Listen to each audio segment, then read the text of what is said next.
स्वर्ग और नरक का दर्शन आइए इस कहानी में जानते हैं। एक बार की बात है, गांव में एक पवित्र व्यक्ति रहता था। वो हमेशा स्वर्ग और नरक के बारे में जानने के लिए उत्सुक था। एक दिन पवित्र व्यक्ति भगवान से मिला।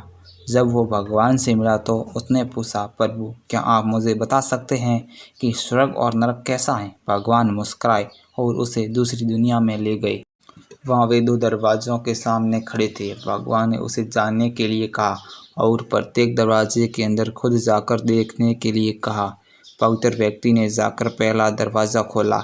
वहाँ उसने एक बड़ी गोल मेज़ देखी जिसके चारों ओर लोग बैठे थे। मेज़ के बीच में स्वादिष्ट सूप का एक बड़ा बर्तन रखा था। वहाँ बैठे सभी लोगों के हाथों में बड़े लंबे चम्मच थे। मेज़ के बीच में स्वादिष्ट सूप के बर्तन तक पहुंचने के लिए चम्मच काफ़ी लंबे थे, लेकिन लंबे चम्मच के कारण भोजन से भरा चम्मच लोग मुंह में नहीं ले पा रहे थे। लंबे चम्मच की वजह से खाना न खाने के कारण वे सभी दुबले पतले और बीमार लग रहे थे।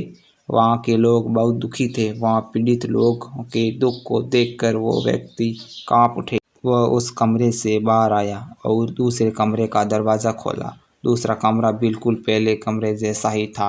वह गोल मेज़ और उसके बीच में एक स्वादिष्ट सूप का बर्तन। वहाँ बैठे सभी लोगों के हाथों में लंबे चम्मच थे, लेकिन वहाँ के लोग स्वस्थ थे, एक दूसरे से बातें कर रहे थे, खाना खा रहे थे। पवित्र व्यक्ति ये देखकर प्रसन्न हुआ और उस कमरे से बाहर आया।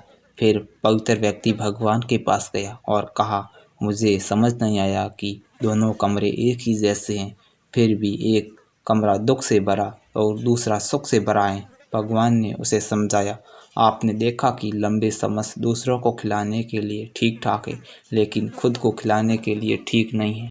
आप जिस कमरे में पहले गए थे वो नरक था। वहाँ के लोग लालची हैं और केवल अपने बारे में सोचते हैं, दूसरों की मदद नहीं करना चाहते हैं, जिसके कारण वे अपना पेट नहीं भर पा रहे हैं और दुख झेल रहे हैं। और दूसरा कमरा स्वर्ग का है। ये उन लोगों से भरा है जो एक दूसरे की परवाह करते हैं और प्यार करते हैं, एक दूसरे को उन लंबे चम्मचों से खिलाते हैं जिससे वे स्वस्थ और सुखी रहते हैं। इस कहानी से हमें ये सीखना और सिखाना चाहिए कि यदि हम एक दूसरे का समर्थन और देखभाल करें तो हम अपने जीवन को स्वर्ग बना सकते हैं और सुखी से जी सकते हैं।